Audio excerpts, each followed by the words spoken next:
welcome to Writers Blockbusters, the show where we treat the final edit of the movie like the script. I'm one of your hosts, Bob Rose. I'm at Thundergrunt Bob on all the different social medias. I don't care anymore about what they're called.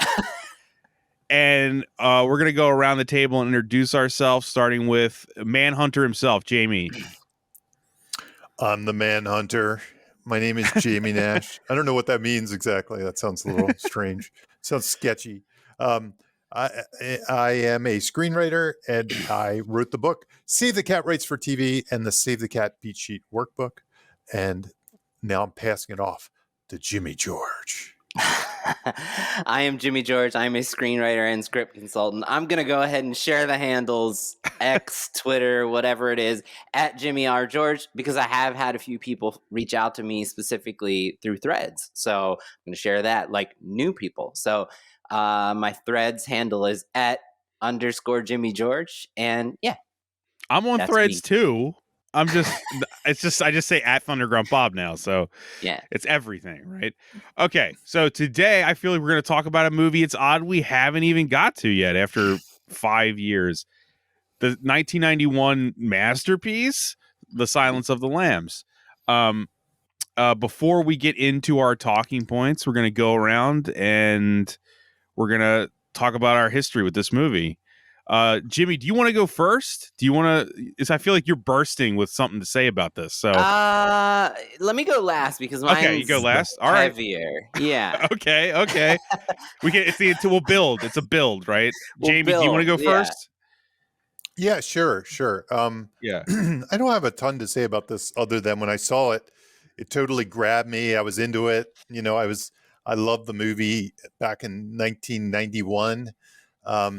And I don't remember the night I saw it, but I remember the experience of watching it and going in and meeting Anthony Hopkins as Lecter for that first time. I can remember that being about as tense of a movie watching experience as I've ever had. This is a movie that falls somewhere, if I ever made the list, probably in my top 50 movies of all time or something. So it's up there. I'm a big fan of this movie. I haven't seen it in a while. So this is my first rewatch in a while. In some ways, it felt a little more over the top than I remembered it in 1991. I think it was all the close-ups and staring at the camera, which is kind of its signature thing that it does. But I still think it's really a great movie, and that's about it. The only other thing I'll have to say is Anthony Hopkins was kind of behind the first time I was really scared in my life, which was that Magic trailer when I was a little kid. That, of course, came on TV with and that is me, like many kids my age, because it came on like prime time. And it was that little trailer. Anthony Hopkins wasn't in it. It was just the dummy. It was the little like ventriloquism dummy. He was like, you know, he said something creepy and stared at the camera, and I couldn't sleep for like a month, you know, without the lights on.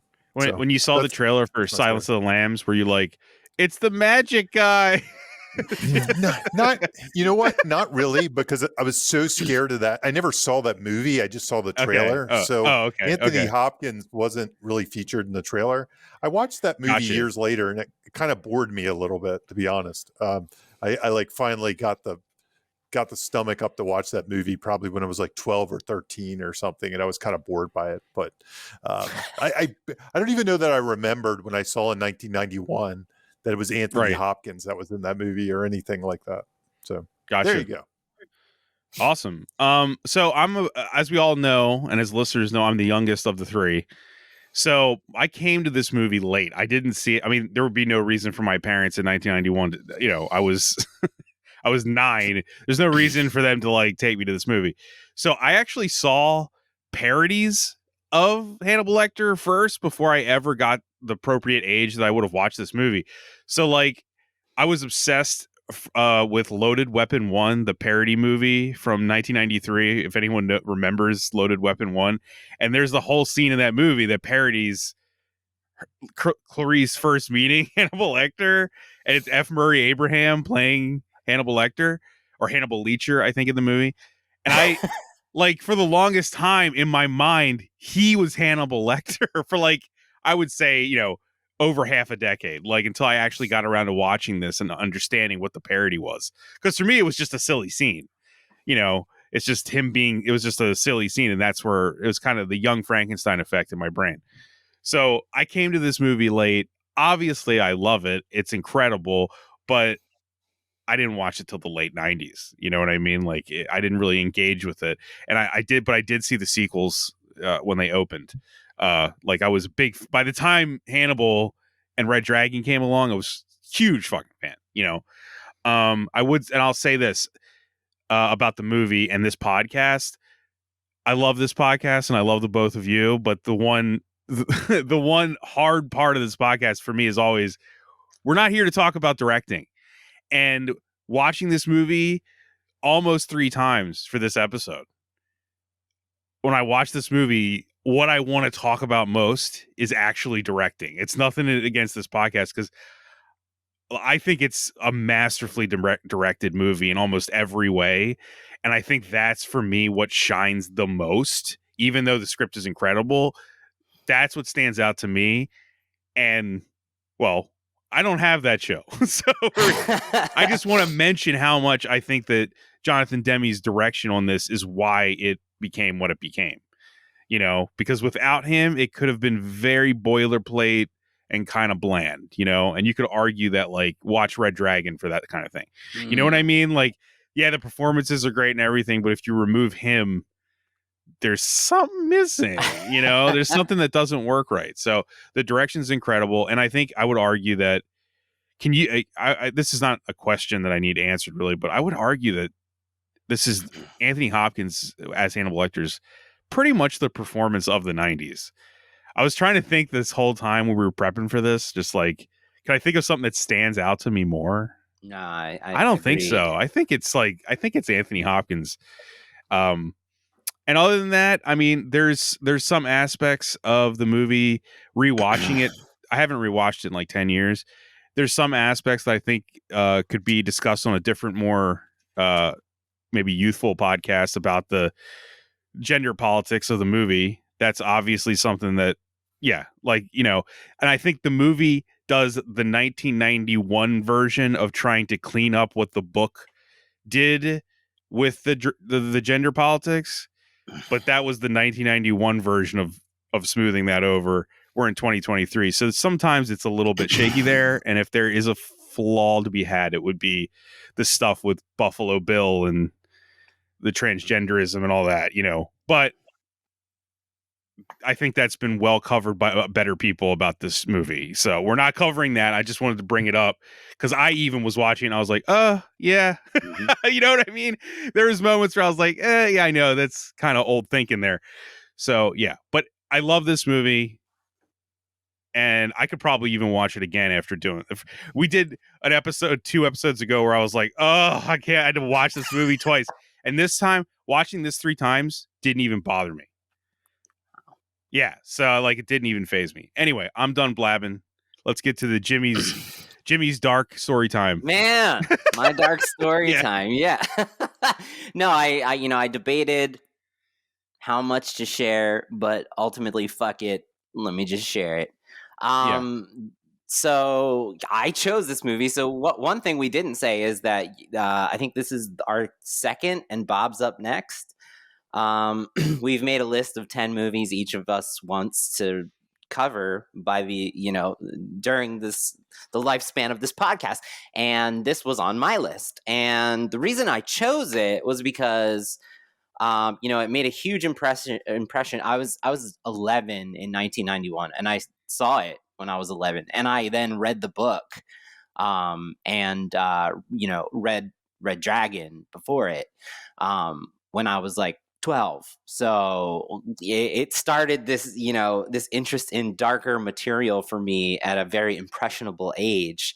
And then when I went to revisit it, when I started learning screenwriting in like 1999, this was one, like Memento, like Scream that I've discussed in the past. This was one of the early ones that I gravitated towards, like, let me study this, let me break down Clarice, let me break down. So this is another one of those first ones that I like did a writer's blockbusters of my own for it when I first started. So I thought it was a challenge then, and I thought it would still be a challenge now. But I haven't watched it in like 20 years, man. Like Ooh. since that time. Like, yeah. So watching it now, for context, so I'm approaching number 400 script on Script Butcher, where I read amateur scripts all day. And like one of the most difficult parts of my job is that I'd say a quarter of those are just really gross, disgusting, an exercise in a writer's fantasy of like butchering and murdering and raping women. And then I have to navigate, like, how do I speak to this? Do I can't critique the person, I can't critique the artist, I just have to try to tell them how to make this thing that's disgusting better, right? So I would say I've read at least 100 really disturbing, upsetting, not well executed serial killer scripts, and to the point that I literally just consulted on a serial killer script right before watching this, so that probably colors my response to watching it. So like it's gotten to the point that I'm so like tired of going to that dark place, like day in and day out, that I've thought about like putting a disclaimer on my website, like if your script has something to do with like violence against women, I don't want to consult on it. I'm not the person for you. So all that being said is I have complicated emotions watching this movie. Like I used to think of this movie when I was 11, and then when I then revisited it again at 19 and used it as like sort of a spark for creative inspiration, I used to get jazzed about it, right? Like, this is so fucking good. And I used to like see Lecter in a different way and Bill in a different way. Like, they're scary, but it's so cool. That monster idolatry that we tend to do in our society, very exploitational. And seeing it now, like, it's a hard watch. It's a hard watch to see the bodies. And even though we've seen that in cinema hundreds of times, for me now, it's harder to see as a 43-year-old man. And the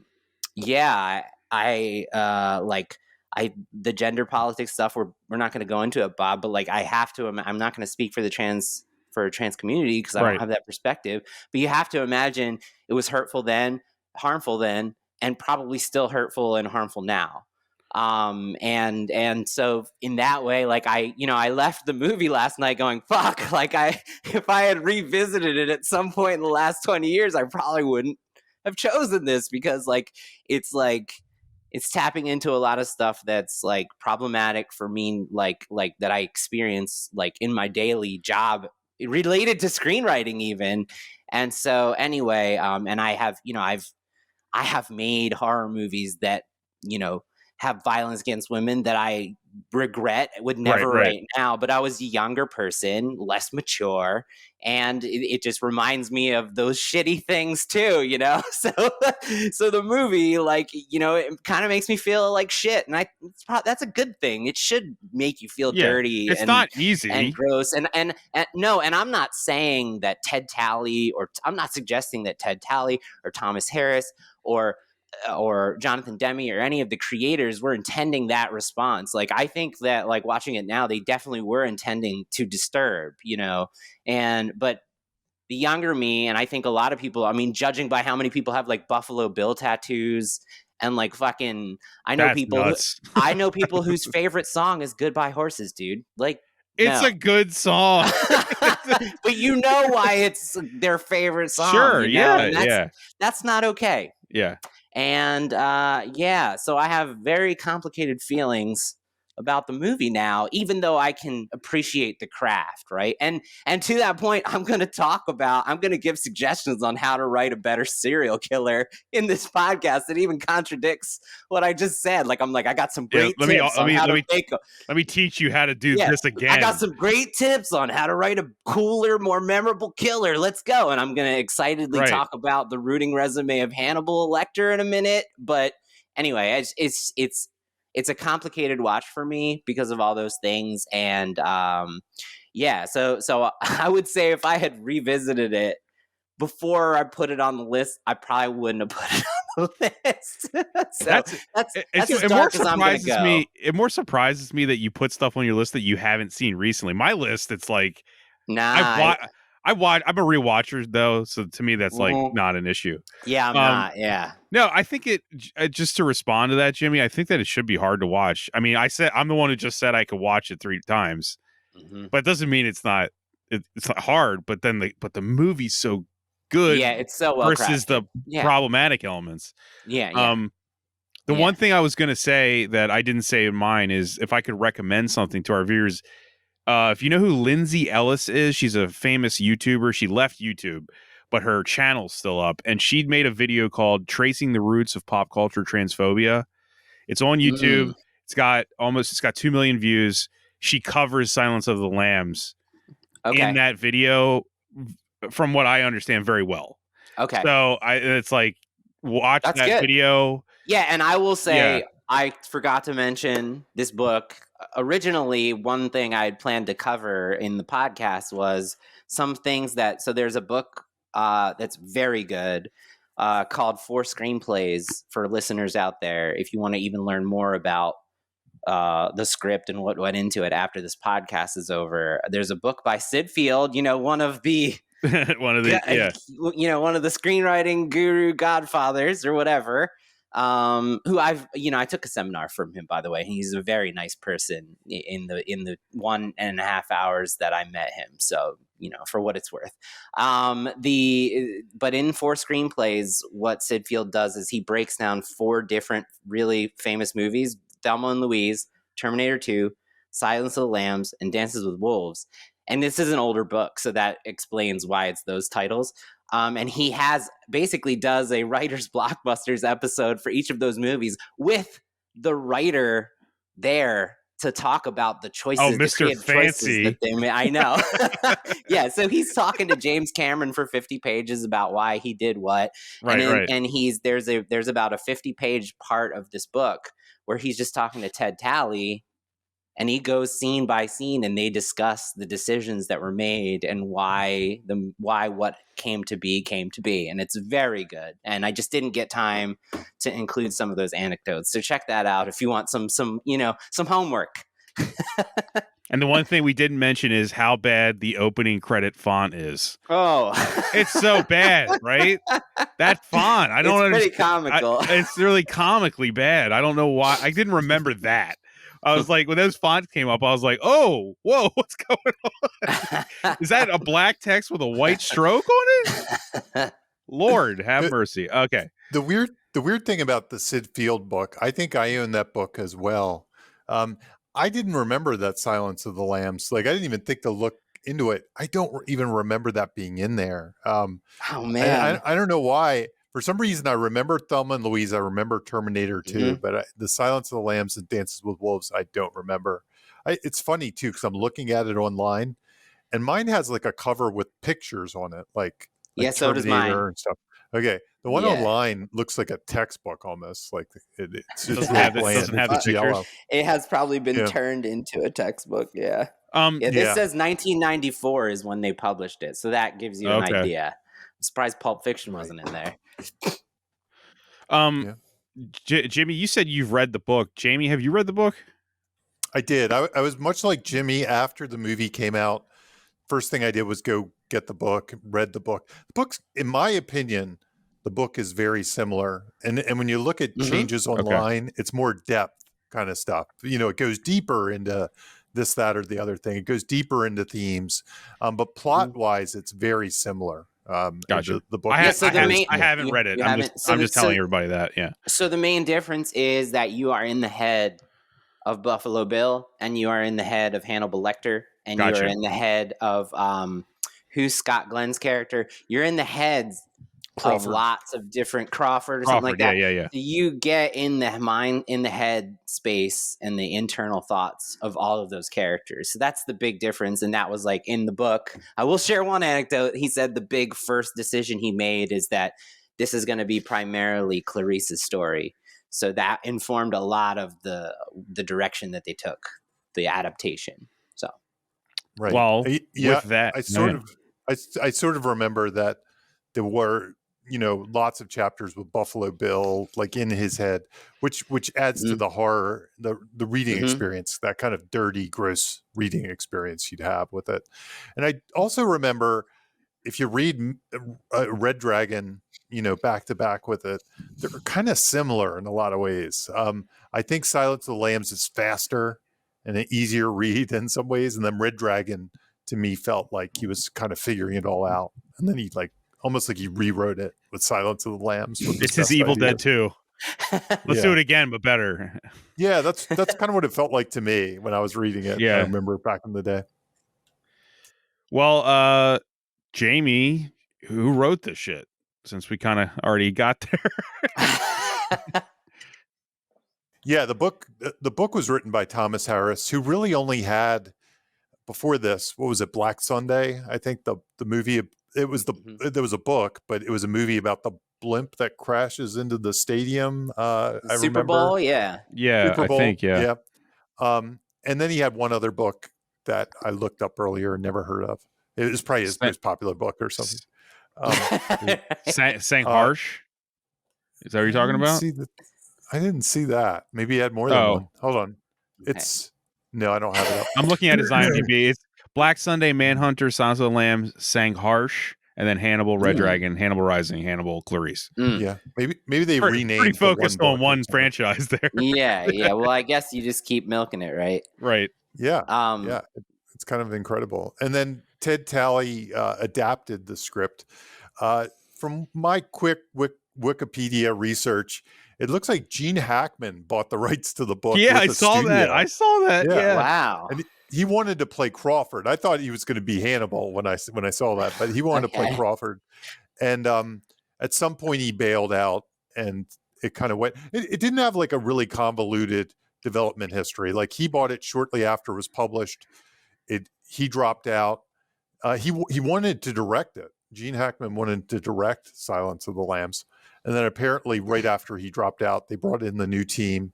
And I think Ted Talley, who's the writer of the adapter of Silence of the Lambs, the screenwriter who adapted it, he was already on board in the Gene Hackman days.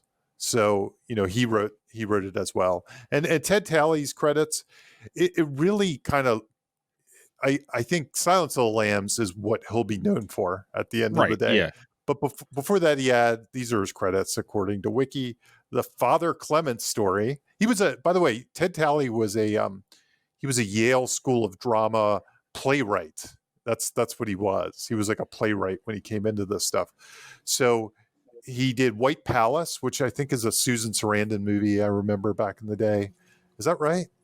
I don't know. Maybe I'm wrong. I don't know. I'll look it up. Yeah. Yeah, I sort of remember the movie. James Spader, Susan Sarandon. I have not seen White Palace, so it was kind of the Bull Durham days when she was super hot, and that it came right off of there. So White still Palace hot, Jamie. No, I'm just kidding. Yeah, super hot as in business. I know. It was a joke. It was a joke. Silence of the Lambs. Then the juror. I can't even say juror, let alone rural juror. That's like, so I like that joke ruined that word forever. It did. All the Pretty Horses, Red Dragon, and 12 Strong. So he skipped Hannibal. He didn't want to do it because he didn't like the book, but then he came back to do Red Dragon after that a couple years later. And weirdly enough, he has these credits like on as story consultant. It's really not weird, because what I remember from Ted Talley, I sort of remember people telling me he became a popular script doctor or whatever you want to call it. Okay. So he was hired to rewrite things. And if you look at his Wikipedia, it says other, and he's got things like Mission to Mars, which he was a producer on, Shrek 2, Madagascar, Shrek the Third. And Shrek the Third. Yeah. Wow. And so I think he probably was brought on to do some story work for those movies, right? Which happens all the time. And those movies tend not to be WGA. So you can get weird like creative consultant and story consultant credits that he can talk about. Whereas the other things he probably did story work, he can't get credit, and it's generally bad for him to talk about. So that's Gotcha. why I think the animation ones bubble up, and maybe Mission to Mars was just something like he did early work or did some kind of work and negotiated some kind of producer credit for. I'm just making this stuff up mostly, but it's like my It's Sherlock probably a good Holmes guess. credit It's a good detective. guess. Yeah, it's There you go. like Sherlock. me playing credit detective here. I So recently watched Madagascar for the first time a couple of months ago. It was fine. Good job, Ted Talley. there you go. It was fine. It was fine. It's Movies can be fine. fine. Yeah. It's fine. And Yeah. then What was the box just office? rolling into the box office, it was the Jamie, third it's biggest list movie. time. It was the third biggest movie domestically. At least internationally, it made $272 million that year. $91 though, right? Yeah. Yes, $91. And for context, domestically, it made $129 million, and it was fourth. And it was right behind Terminator 2 Judgment Day, which was at 204. That was the number one movie of that year. Now that would be a bust, right? It'd be like, it only made 204. I was going to say, the domestic for Silence of the Lambs is what a small movie costs now. Mm-hmm. Yeah. Yeah. That's the price of an average budget movie. Right. Robin Hood, Prince of Thieves was number 2, believe it or not, at $164 million. And then Home Alone was third at $138 million. Rounding it out, Another good year, man. This is funny because of that book, the 4 screenplays book. So City Slickers was 124, but Dances with Wolves was 121 right behind it. So there's 2 movies from Sid Field's book in 1991 and Terminator 2. That's the other one, right? That's the third there's movie. 3 of the 4, or actually all 4 are on that list. So it's like 1991, the book. Yeah. Yeah. Well, Thelma and Louise is the 4th book. But it's Thelma and Louise in 1991. Oh, okay. Yes, sorry. it is. It is. Is No, it? Is it 91? I thought it was 92. It's 25th, 25th. in 1991. Okay. Released May 24th. Never mind. Okay. So he was real busy in came out that year. 1991. So now we figured out why Sid Field chose those 4 movies. And the director of Thelma and Louise waited 10 years to make the sequel to the Silence of the Lambs. Wow, that's weird. Now, why he didn't choose Naked Gun 2.5, The Smell of Fear, we'll never know. Or Teenage Personally, Mutant Ninja I would Turtle. choose Naked Gun, but that's me. Yeah, The Secret of the Ooze was number 10. So I'd also choose that. No offense to these movies. Yes. Anyway, and obviously it won Best Picture and a load of other. It did win the writing Oscar, right? We confirmed that. Yes. Best adapted. So won actor, Best Picture, Best Actress, Best Director, Best Adapted Screenplay, Best Sound Mixing, Best Film Editing. Best film titles? No, didn't get film that. title. Did not get. It's not even that many lambs in this thing. best font. It's got best font. Best font. That font, man! I swear. I just said that to get Bob riled up again. I was just like, that must have been put in when they were editing the movie, and no one said, can we change that? Like, no one. They didn't have time. They just left that font in, and now it's just like that. It looks like the type of thing you put in temporarily today. Yeah, like you just whatever. I'll do that until we fix it. Yeah. I just love. See, I love that you guys knew exactly what I was talking about too. Yeah, because that font is so bad, it's memorable. It's like, holy shit. Okay, let's talk about Hannibal Lecter's rooting resume, because we've talked about villain rooting resumes before on the show. I think Joker was a popular one that we went through, right? And we did Biff, and we did the Gremlins. Yep. So, Jamie, I'm gonna set you up to describe your own. This is a Jamie Nash technique, by the way, that I'm using for this example. It's all Jamie Nash techniques. It's all Jamie Nash magic, man. Yeah. Jamie, talk about the rooting resume, and then I'll go into Hannibal Lecter's rooting resume. Yeah, so the rooting resume is something I came up with for Save the Cat, Writes for TV, the book. If you want to purchase it, go buy it on Amazon.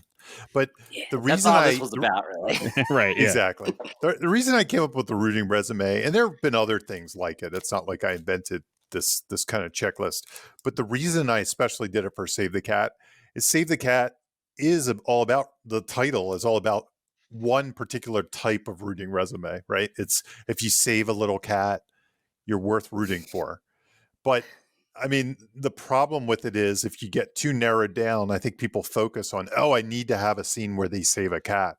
Whereas rooting resumes, first of all, I believe that the there's many things, like you're constantly selling why we should root for the character, like from the moment they walk on the screen. And it's not necessarily that they're a good person or they do good deeds or anything else. They could just be funny. They could be attractive. They could be cool. It could be any of those things, or they could be a great person. And a lot of times it's that they're underdogs or they're best at something. There's all these different things. So the rooting resume is essentially a list of possible things that we've seen in movies before that make us want to root for characters. And with that, I hand it over to Jimmy. Yeah, and then what we've noticed as we've gone through is that you can use this with villains. And Yeah. a lot of the times, I believe we did it with Hans Gruber too. A lot of the times, the villains have most of the same qualities, and then there's an opposite tick for some of the very And classic ones, right? Yeah, go ahead. yeah, and really, I think you're going to go over Hannibal's rooting resume. He's Mm-hmm. not a villain in this. He's a mentor character. He's part of the team to solve the case. I mean, Mm-hmm. yes, he's a bad guy, but he's not the villain, quote unquote. So he's actually one of the good guys, quote unquote. So I think It's weird. that's It's that's why he needs a rooting resume, because we're like, okay, we got this horrible cannibal killer. How do we make us kind of like when he's on screen and kind of, mm-hmm. be on his side and stuff like that? Like what are the aspects that we can do? So he's like the perfect case for a rooting resume. That's why I brought it up, because I think it's going to speak to how it's not just Anthony Hopkins' performance or the texture and the composition from the direction, Bob. It's in the writing. Can I So before you start, just to yeah. frame what Jamie said, I just want to read this bit of trivia I found, that which will go perfectly right here. When Sir Anthony Hopkins found out that he was cast as Hannibal Lecter based on his performance as Dr. Frederick Treves in The Elephant Man, he questioned director Jonathan Demme and said, "But Dr. Treves was a good man." To which Demme replied, "So is Lecter. He is a good man too, just trapped in an insane mind."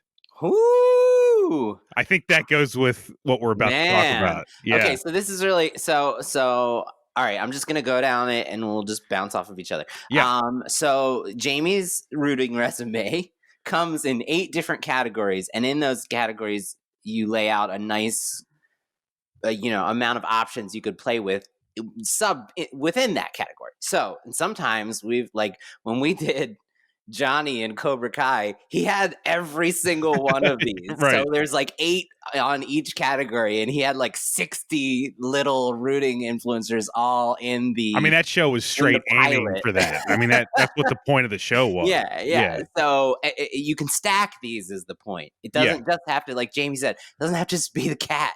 It could be a lot of things all Could be on a top lot of of each cats. other, and never ending, right?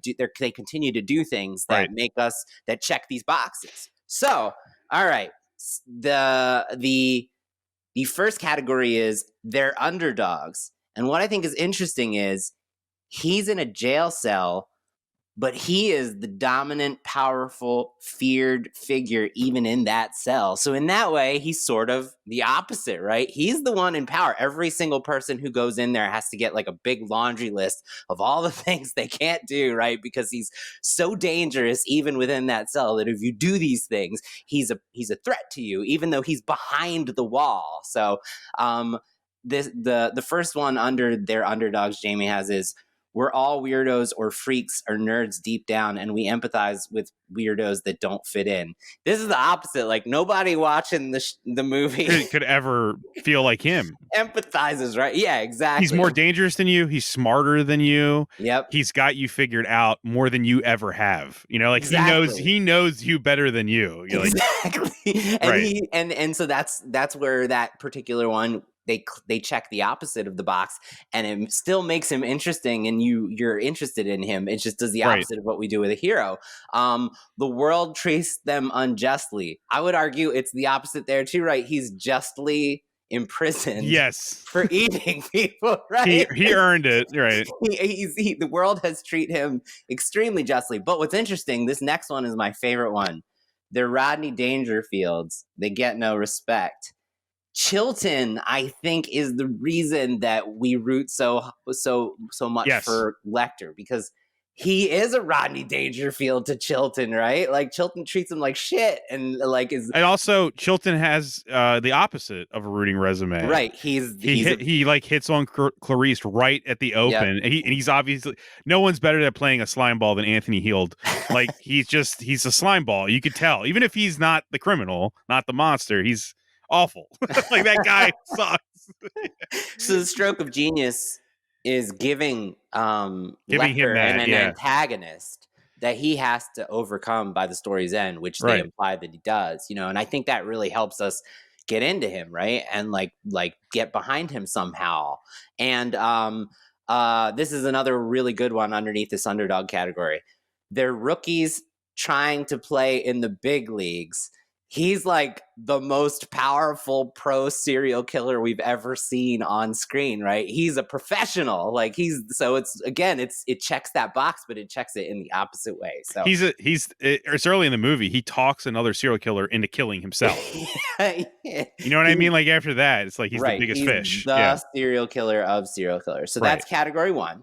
Category two is they care about someone or something. And there's all these examples that I'm going to talk about for another character in a minute. But there's one on the bottom of this category, Jamie, you call a cause. And I think it could be argued that he's fighting for his freedom, right? And that's definitely a personal cause. Or he's just fighting for a window. Right. Just give me a fucking beach. That's kind of his cause. Yeah, I just want to see the sky. I think this box, you can check it, right? He's definitely fighting for something. Number three is they try very hard to make their lives better. And that's definitely measurable, right? Every time he's arguing with Clarice, there's a motivation to get out. You know, I'm going to get out through this. I'd even say him trying to get to know Clarice is part of him trying, like, anyone that comes to visit him, that's his connection to the world. So he wants to learn about you, to feel something. Some sort of fulfillment, right? Within that cage. Yep. Yeah. They're fun. This was interesting, right?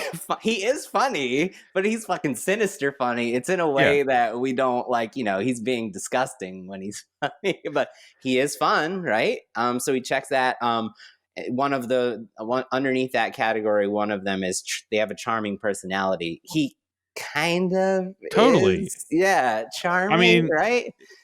Every second is gripping. Yeah, so I would say so. Yeah. All right. Number five. I think when you're in the audience watching him like crack those lines and stuff, like you're going, you have a dark laugh with him. You know, yeah, you do. You know it's a movie, so you're kind of he's charming in that movie sense. You know, that it's fiction. It's not like we're watching. People laugh with Freddy Krueger and stuff. You know, he's charming in a cinematic way. That's a good way to put it. Number five, category number five. We know their struggle, and I think this is a stark opposite. Right? Like we don't know jack shit about him. He's like psychologically like a blank slate, you know, and that makes him, it's that Michael Myers factor, right? Like, you know, so little about what's going on in his head that it's like chilling.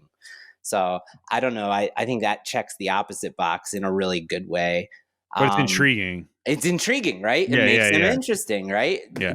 Just another example of how using this list and doing the opposite can also be really gripping. Number six, we wish we were more like them. This is again a hard opposite, right? I wish I was That- as smart as him. yeah, and so there's other there's other sub lists in this one, which is they're resourceful, yes. They're the smartest person in the room, yes. They never give up, yes. They cut through the BS, yes. Lives by an honorable code. It's the fucking stark opposite, right? Like He lives by his own code, right? Yeah. So, the seventh category. Go ahead, Jamie. Here's one thing I do think that they use for rooting resume. He has manners to an extent. I mean, they're kind of twisted, but he's polite. Like, he doesn't like them mistreating Clarice and things like that, really. Even though his way of saying it, he does kind of have his own personal code in a weird sort of way. The movie shows us... That's a good point, Jamie. The movie shows us crazed maniacs that are literally right next to him. And that's what we sort of think of when we think of serial killers and murderers and stuff. And then there's him. He's standing there in the center of the... He's standing there all nice. He's got the light on in the center, waiting for her with his eyes. He's not snarling or anything. So it checks in the positive way, then. Yeah. In a weird sort of way, this is a Phantom of the Opera movie in some ways, where we never really feel like he's a threat to Clarice, so to speak. Like, we feel like he would kill for her, not kill her, so to speak. So. I think that's measurable. Number 7, they're just like us. They share common mundane problems. They live mundane lives. So it definitely checks the opposite of that box in a very interesting, impactful way. And then number 8, it's definitely they're the best at something. I mean, yeah, he's the best. He's the best serial killer. As I just said, I gave all my dark. He doesn't even leave. He doesn't even leave evidence. He just eats it. He just eats it. Remember the line? You just eat them. You just, yeah. He's like, he's the best. He doesn't even leave evidence. And I think this might be covered by some of the other ones, but he is kind of the best profiler as well. Yeah. Like he can break down a serial killer like nobody else in the movie. So in some ways, he is the best detective. There's almost another way. He's the best detective out of all of them. What's the technique where it's like almost the inverse personality? The circus mirror, yeah. Like in another world, he's the best FBI agent that ever lived. I mean, and maybe isn't that sort of kind of what they explore in the Hannibal movie with her coming a little bit, if I remember. Yeah, like if Clarice goes the wrong way and loses her sanity through her life as an FBI agent hunting serial killers, she becomes Hannibal Lecter. Basically. Wild. I'm gonna rewatch it so much. A book later. Yeah. So it's just I thought this would be like you said, Jamie. It's kind of a quintessential example of how you can use that running resume to make a character who's not like somebody you would think of that we root for, but it uses those same techniques in very interesting ways to get us to follow him and be interested in him. Yeah. And on that, you want to talk about modus operandi? Yeah, so I just wanted to talk about it, and I don't know if you guys have anything to add, but so this is one we haven't talked about on the show. I don't even know what it means. Yeah. Wait, yes, you do. I'm kidding. I don't know what it means in the context of what you want to talk about it. Jamie's blank face really threw me. I was like, no, there's no way. Jamie's like the smartest person on this show. Jamie's the Hannibal Lecter of this show.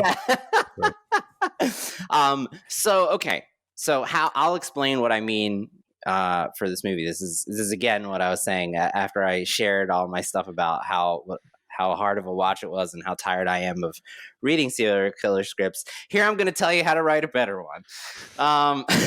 So of those scripts that I'm talking about, those amateur scripts that I read, the most common problem, the most common thing that makes them not memorable or interesting or impactful is that the kills and the killer and the villain construction is as generic and been there, done that, seen that as you can imagine. It's like it's sort of the one common thing that all of these scripts share. There's nothing unique or memorable about the killer, and that can be deconstructed in very specific ways that Silence of the Lambs does really well and specifically. So I'm going to break it down, and then here we go. So I'm going to talk about Buffalo Bill's modus operandi. The number one is a killer's specific targets. So he has a very specific target, and that is a size 14 woman in his community. It's not, there's no other targets. It's just them. And that makes him memorable and unique. And from the moment we meet him, that's like made clear, right? He looks at the tag. He asks her size. He looks at the tag. We know that that's very intentional, that the writers want us to know that about who he's targeting, right? He's not targeting people like Clarice. He's targeting size 14 women, and then we learn that he specifically is targeting women that he's seen before that's in his community, right? So second one is a killer's specific motive. So we later learn that he wants to undergo a metamorphosis and become a woman by wearing the skins of his victims. So that is a very specific reason for killing the women. He's just not a killer who goes out and finds a person and kills them. A suit, essentially. Making a skin suit so that he can become what he perceives to be as a woman. Right. So that's very specific. I read so many scripts and I'm like, why are they killing? And then the writer's like, well, they're just like killing. Killer. And I'm like, no, that's not how you write a compelling serial killer. They all have very unique modus operandi. So the next one is a killer's hunting tactics. Again, this is a very specific tactic. He pretends he's injured and kidnaps women by asking them for help loading heavy stuff into his van. And then he knocks them out, in a surprise attack once they're in the van. That's a very specific hunting tactic, right? And we're shown that's how he gets people. So again, I will read a script where like the killer just like every single scene, they're doing something completely different and it's not memorable. And you're like, I've seen this in other movies. And then the writer's like, but that's okay. Like that, I want it to be like that. And I'm like, no, it needs to be something we've never seen before that communicates to the audience what's unique about this killer, right? So then the next one is killer's execution tactics. So in this case, he puts them in a well in his basement. He makes them put lotion on their skin. He stars them until their skin is loose and easy to remove. And then he kills them and uses their skin to make a wearable skin suit. That is a very specific set of tactics that he does to every victim that the movie goes out of its way to eventually clarify and explain to us, right? And I will read a scripts where every single time they kill, it's like completely like not of the same style, not, It's also kind of a little bit compelling because when you lay it out like that, Jimmy, it's like if he could get that skin suit without killing people, he might do that. You know what I mean? Like the killing isn't his focus completely. It's to achieve that goal. And that makes it more compelling. He's got an agenda. Yes. Right. Yeah. Okay. And then the posing or disposal of the body is another thing that's very specific for each killer. Like unless they're trying to throw police off, right? Which is another whole other diff. But he's not trying to throw police off. He's like unafraid of being caught.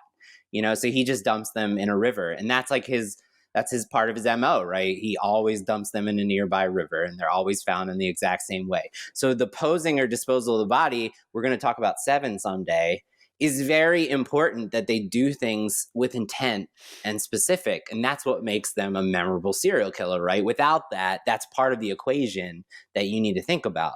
And then the last one is, and this is like the most memorable one, is what is your killer signature? And that is, in this case, he places a death's head moth because he's compelled by the moth's transformation. It represents what he's trying to do. So it's very specific. He places a death's head's moth in the throats of all his victims. And so that when they're found, someone who's clever enough will see that he's the one doing this, right? So that killer signature is like, those 100 I listed, I would say like 99 out of them don't have a killer signature. So, and again, I said we're going to talk about Seven at a later time. Seven's a perfect example of that, right? Like the 7 deadly sins is there's a signature there, and it's very specific to what that killer's motivation is. So anyway, these are the things that you need to think about if you are writing a serial killer script. But you don't have to. You You need to could think just write about something else. you need to think about who are their targets, what is their motivation, why are they killing, to what end, what are their hunting tactics, what are their execution tactics, how do they pose or dispose of the body in a unique way, and what is their killer signature. Those questions often are not even thought about or answered by the serial killer scripts I'm reading. And if you answer all of those, it's going to instantly sort of organically make your killer more interesting and unique and kind of focused on their mission, right? So I just wanted to put that in there. Very cool. Let's talk about putting a face on the stakes. Catherine Martin, and if I think a lot of people wouldn't know who that character's name is. So you might wanna, That's so I this mean, is you my obviously know who the character is, but not the name. Yeah. This is my last big book report, and then Jamie's got the book reports. So when I watched this movie, this time having been so far removed, my favorite thing that the movie does that I was struck by and didn't remember as a younger person who was all like into Hannibal Lecter and blah blah blah is Right. right, is the lengths the writers go to put a face on the stakes. Like when you have stakes, no matter what, whether it's a serial killer story or whatever type of movie, what's really important is to put a human face on those stakes, and that way we can feel emotions about like what's happening and care about the end result, right? The outcome. Like if you put a face on who's at stake, if these bad things happen, then you have extra, invested interest in making sure those bad things don't happen to the face. So in this case, like I think they did a really great job of really quickly, because she's not on screen that much, of putting a face on Buffalo Bill's next victim, which is Right. Catherine Martin. So I kind of wanted to go down the same reading resume and show how she, in her little screen time, they check all these boxes. Yeah. They check 7 out of 8 categories in her little, by my count. So here we go. So number 1, they're underdogs, definitely, right? Like that. Yeah, sure. So like we feel how much of an underdog she is from the start. We have superior position that he's hunting her. She's already an underdog, right? Right. And yeah. and under that category, Jamie has the world treats them unjustly as one of them, and that's definitely like we see how much the world treats them unjustly. She got innocently kidnapped. Number 2, they care about something or someone. This is like a great one. Like they have family. We meet her family, right? Like we meet them on the TV begging for her. We meet her in the airplane her hangar. senator mom trying to make a deal face to face with Hannibal Lecter. So her family is being like going out of their way to like get her name out there. Catherine Martin. And then we see Jamie, a cat in the window. Yeah. They give her a cat that's like just waiting for her to get home so she can feed She it. saved a cat off screen. Right. She saved it. She has a cat. Even though later she puts the dog in jeopardy, but I don't think she's ever going to hurt that. I mean, if you were in that situation, yeah, if you were in that situation, that's on my list. Yeah. I don't think she wanted to hurt that dog at all. Yeah. No. They try very hard to make their lives better. They often fall flat on their face, but they get up and try again. I mean, she's trying, dude. 100%. Number 4, they're fun. And I think this one does it. When we meet her, she's jamming out to Tom Petty, and I believe it's Tom Petty, and singing American Girl. And like the whole first like 30 seconds we're meeting her, she's just singing and having a blast, right? She's fun. So they check that box. Like within the first seconds of meeting her, we feel like she's fun and maybe she would be fun to hang out with, right? And then all hell breaks loose for her. Number 5, we know their struggle. We definitely know her struggle, right? Like, yeah. Number 6, we wish that we were more like them. And this is where there's a bunch of little other check boxes underneath. I wouldn't have helped that person with those circumstances. Yeah, she's this is the truth. I wouldn't. I've been like, I would generous just look at that person. is on the list. Yeah. Generous. If it's at night and somebody's doing that in a dark corner of a parking lot, Oh, you're saying You she ha- wasn't smart enough in that no, situation. no, I'm saying that I wouldn't be as generous to help that person. Generous, yes. So So generous is under I'm that category that admiring her Jamie made. generosity. And Yeah. resourceful, smartest person in the room, overcomes their fears, never gives up. Those are all underneath that category of we wish we were more like them. And she displays all of those things. Number 7, this is the one that I don't think tracks to your point, Bob. Like, they're just like us. Like, I don't think she has common mundane problems. She doesn't have a mundane life in this story. So that's the one where it doesn't check. No. Number 8, they're the best at something. I mean, she's the one person we've seen that doesn't get killed by Buffalo Bill. So she definitely feels like She also she's got the one a leg person who up. got the dog down there. She got the dog down there. So Yeah. on that, in that, so there's that rooted there. There's an example of how Catherine Martin's probably on the screen for like 10 minutes and they still took the time to do all of these things to gain your investment in her, and that really impacts the whole movie, right? Because the whole point is we want Clarice to find Buffalo Bill before they kill her. You're willing to make a deal with the devil to save this woman, so this woman has to matter to the audience, right? And the deal with the devil being Hannibal Lecter, but you know what I mean? Yeah.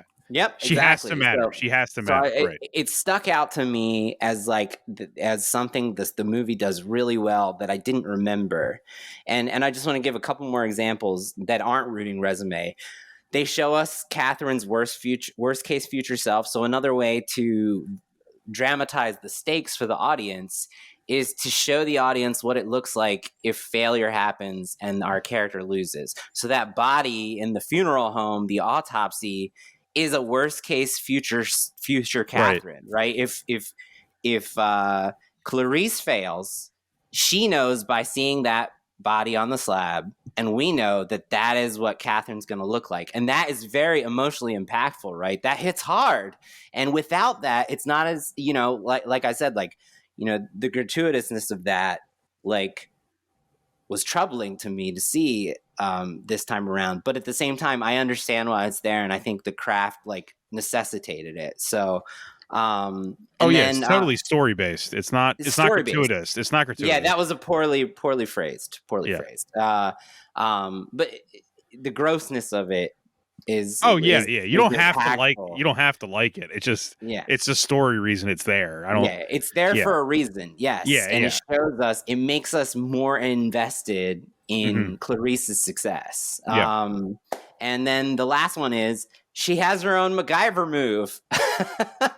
She takes the bucket, ties a bone to it, and lures the dog down there and holds her hostage. So she's, for such little screen time, they did so much with Catherine's character, and I really appreciated it in a way I hadn't before. And I thought it was really instructive that if you have a character whose life is at stake, it's worth, just even if they're only on screen for 10 minutes, it's worth putting the time in to do all this craft work to make us care and invested in their survival, even if they're sort of just not the main character of the story. So that was all.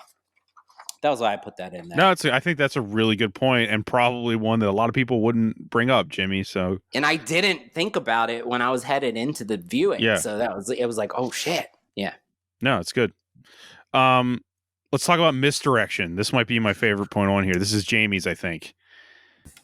Yeah. So I think this movie has 2 twists in particular I wanted to talk about. On the audience, right? On the audience.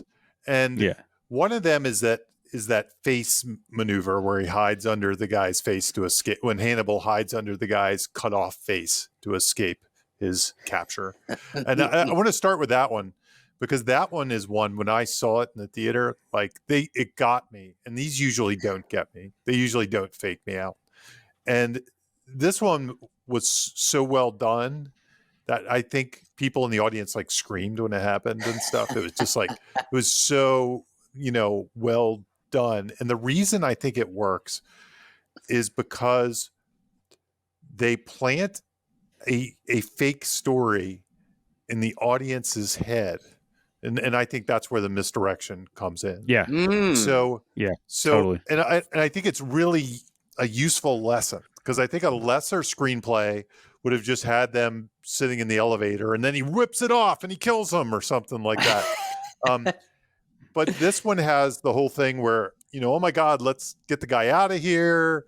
He's dying. They're all in the elevator. Blood starts dripping down. So you're like, he's up on the roof. So it's playing with us. We're playing along. He's on the roof. They said he was shot. They said he was shot, remember? They said he was shot.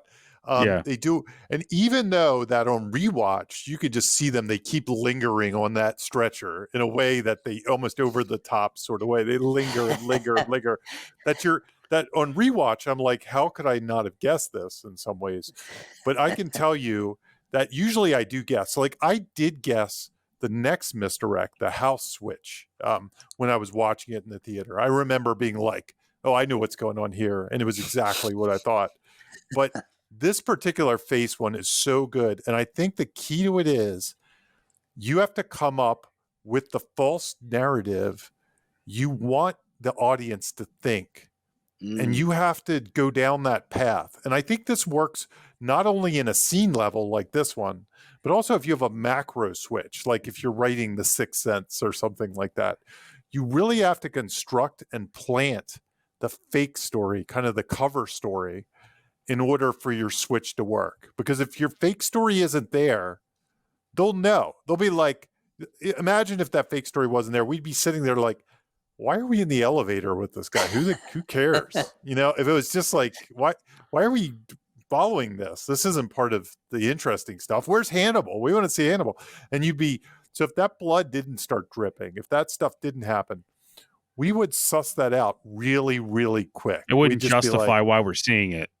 It wouldn't justify the whole, but essentially they turn a story that we get why it's there. We're like, oh, we know why this is there because they're going to find Hannibal somewhere or something. He's up on the top of the elevator.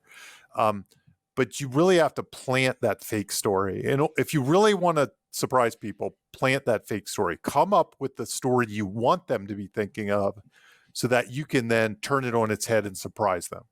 So, and that story has to be interesting and cinematic. And, if you look at this, there's a ticking clock. The guy's dying.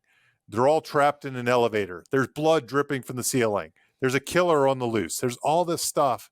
So there's a story there, even though that's not really the story that we're about to be told.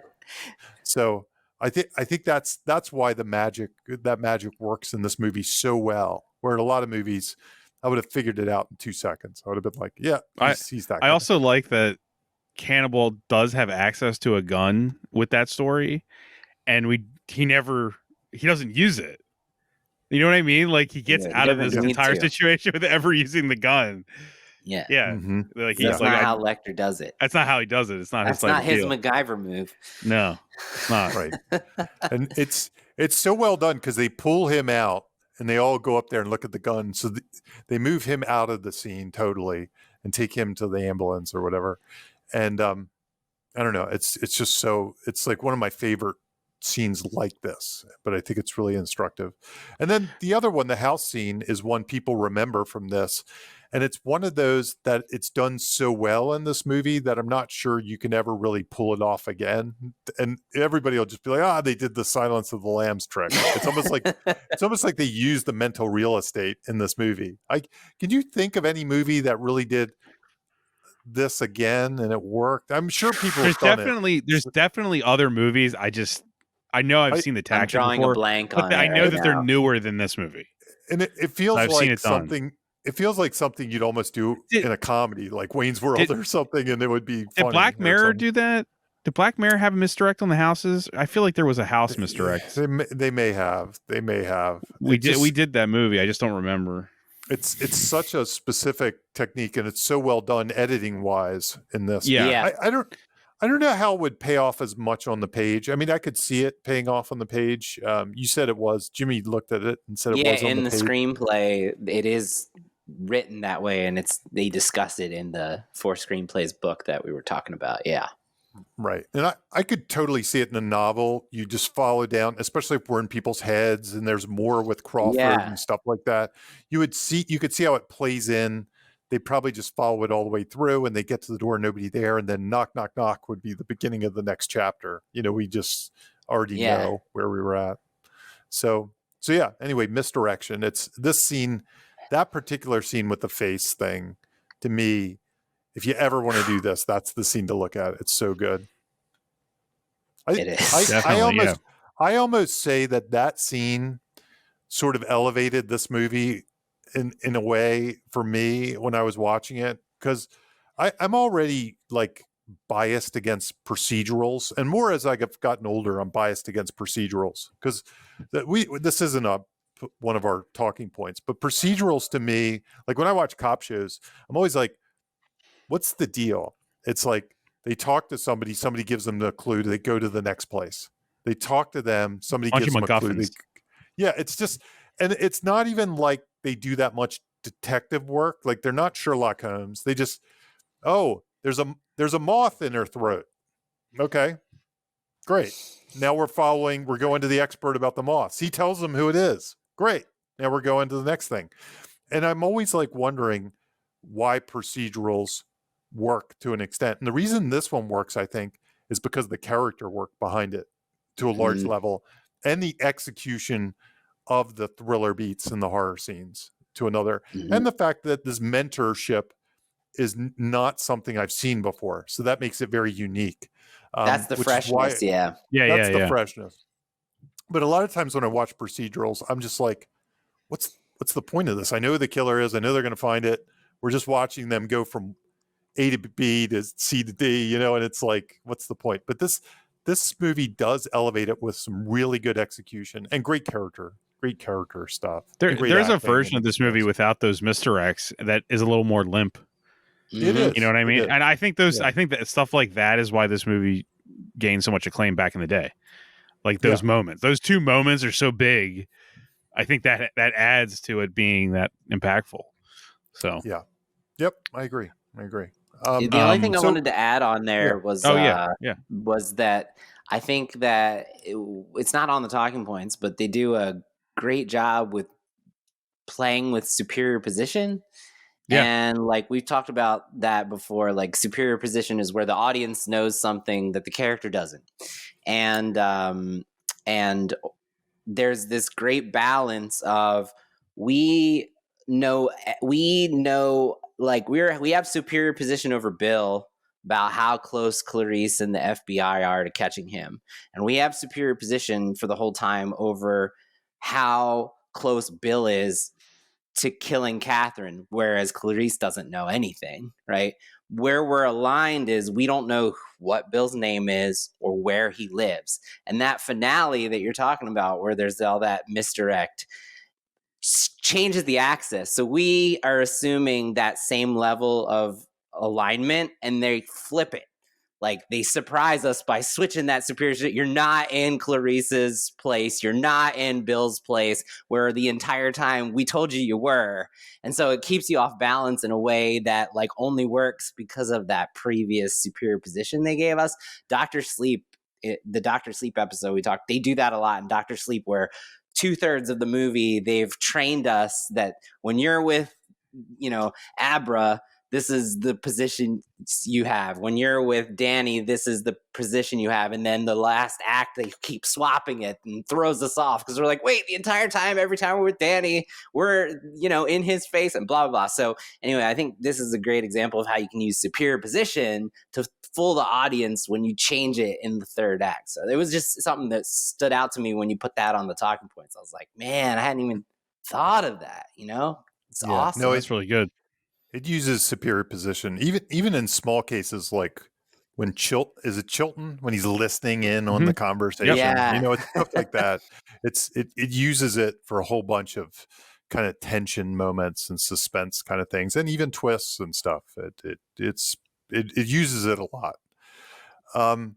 So the next topic I wanted to talk about was this is your document thing, right? Yeah, I wanted to break down this one scene. I've been messing around with whether this becomes a book or not. Like I have a lot of ideas, horror ideas that I'm kind of loosely sketching into a book. So I'm going to mess around with one of these. Let me see. Hell yeah. The funny thing This is is, the birth of a piece of a book. I People. love it. that's right. That's right. There it is. Sorry, I'm bringing it up on my computer.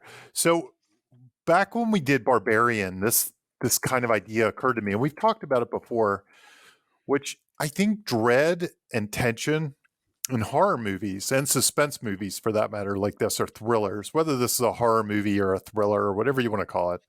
I think the tension is made by giving a series of red flags. And the reason Barbarian came up was because the creator of that movie, the writer of that movie, he said that he was reading a book on red flags of like women have of men when they meet them and stuff like that. And he put those in the movie. He literally was like taking those and writing them into the movie.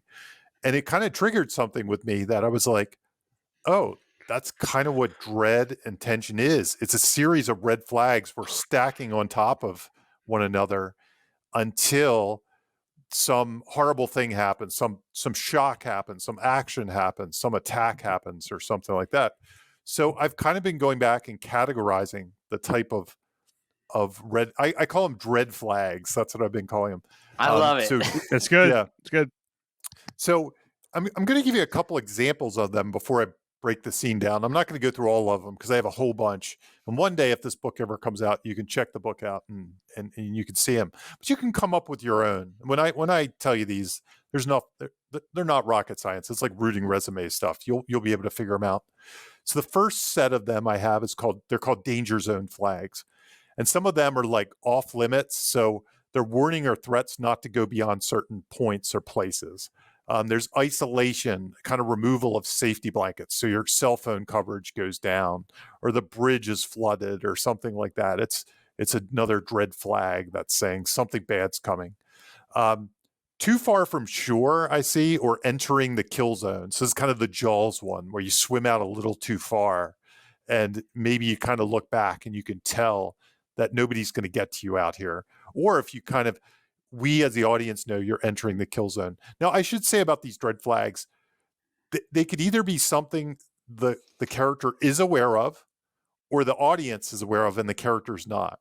Or they could be something that the character is aware of, the audience is aware of, but the character doesn't seem to care, and they keep going forward. And they just keep making you more and more uncomfortable and more out of control.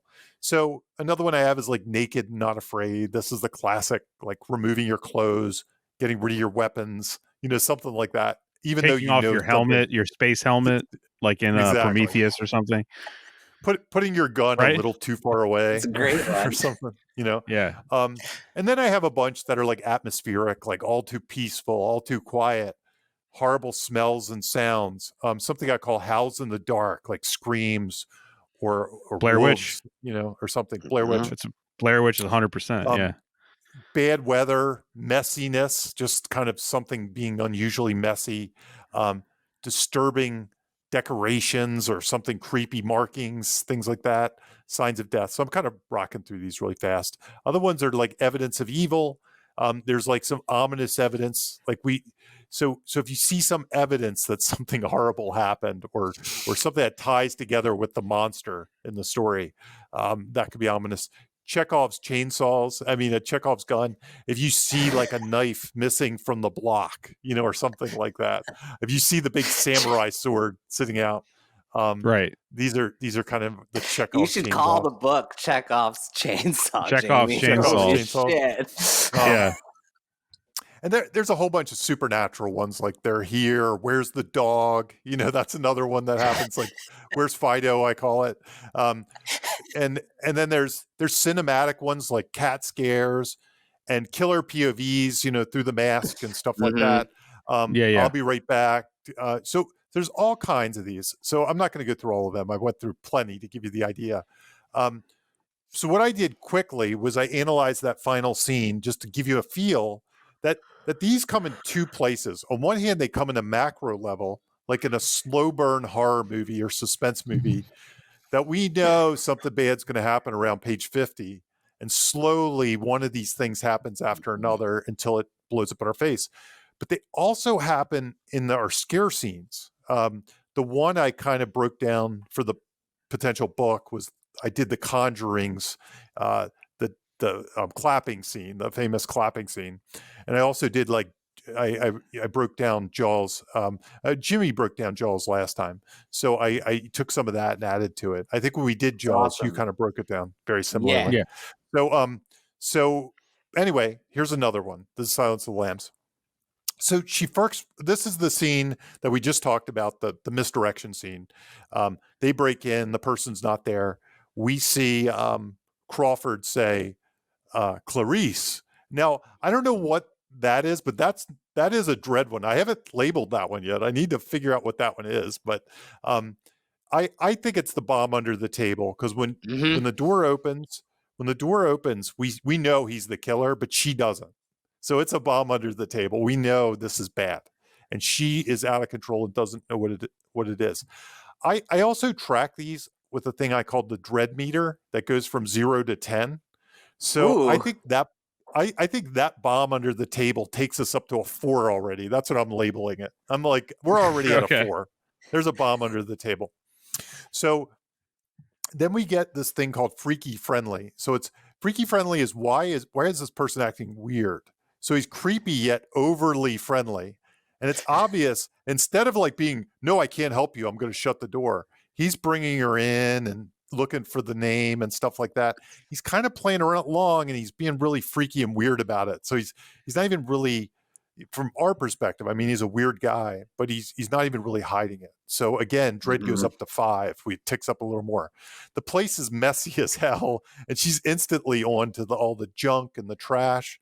So it goes to 6. She sees some evidence, the sewing evidence, the moth. And then we have a thing called the unspoken realization. She looks at him. She knows he's the killer.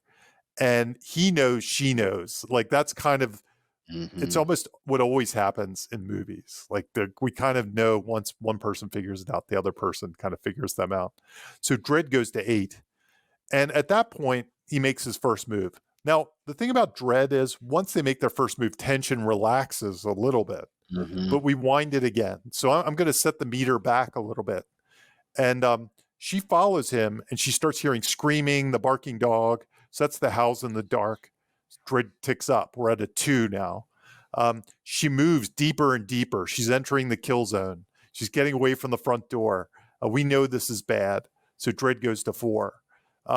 There's more creepy stuff down in the basement. It just gets weirder and weirder. It turns into a dungeon. Yeah. It turns into a dungeon. Right. He shuts off the light. That's a big one. Dredd goes to 6. Then we go to killer POV. We see it from his POV. Dredd goes to 8. We slow the pace down. This is a cinematic one. We go to slow pace. Everything goes slow. We see the hand come out and like reach and reach and reach. Dredd goes to 9. And then there's the shootout that kind of finishes it off at the end. So anyway, that's a breakdown of all these different little tension techniques that keep piling on. You stack these tension techniques. You build and build and build, and then you hit us with a scare of some sort, or then you hit us with action. And it, like I said, it's especially useful in horror and thriller like this. I mean, this is thriller, horror, they kind of go hand in hand. They just kind of deliver it slightly differently in the end. So that is the dread flags and the dreadometer, as I like to call it. Yes. Sounds like a good book to me. Hell yeah. I'm excited about this one. Yeah, no, that's good stuff, Jamie. You want to talk about confessional scenes?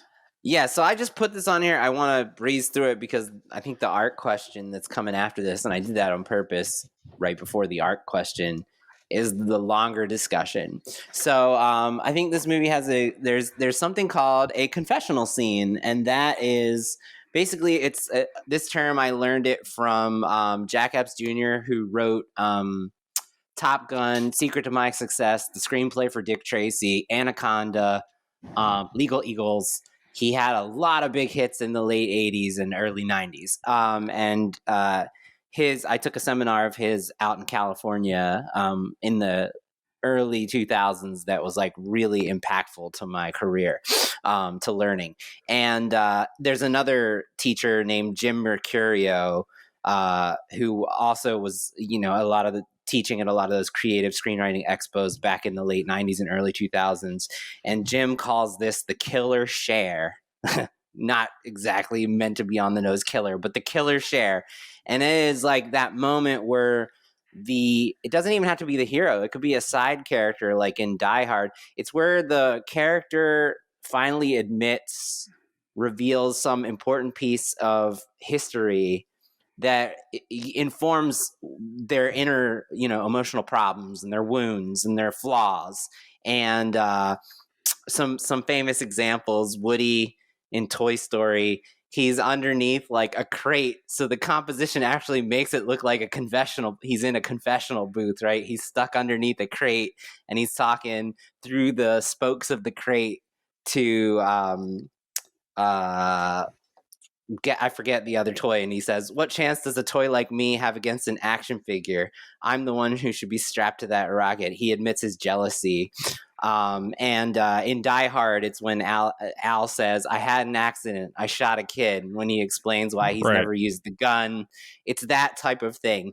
And Silence of the Lambs is a really instructive, easy to follow and learn from example where we've had this quid pro quo back and forth where basically Lecter has been trying to get her to admit to tell this story, right? Why are you the way that you are?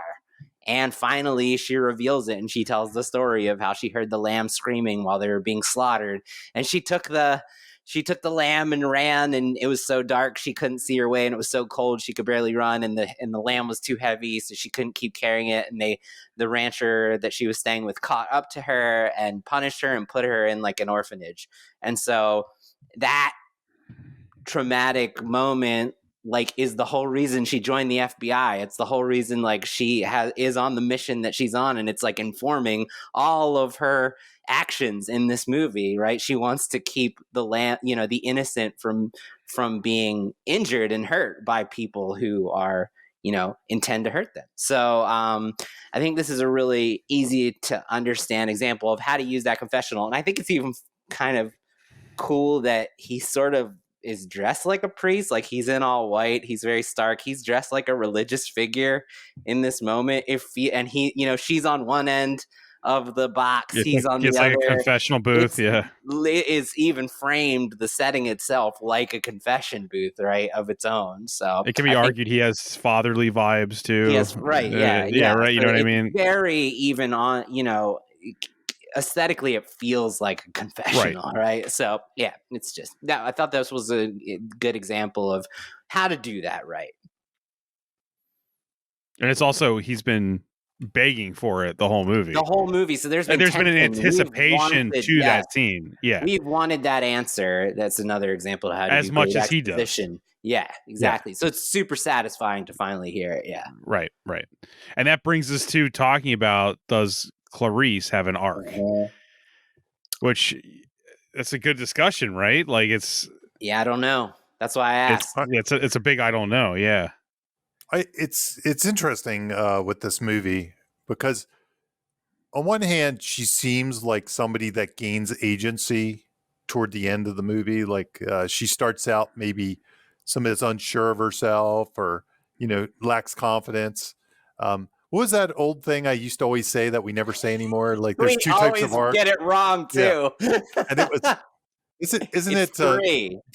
Three. Well, I think I added one. But the two original ones were, I think it was Gain Confidence or Care More.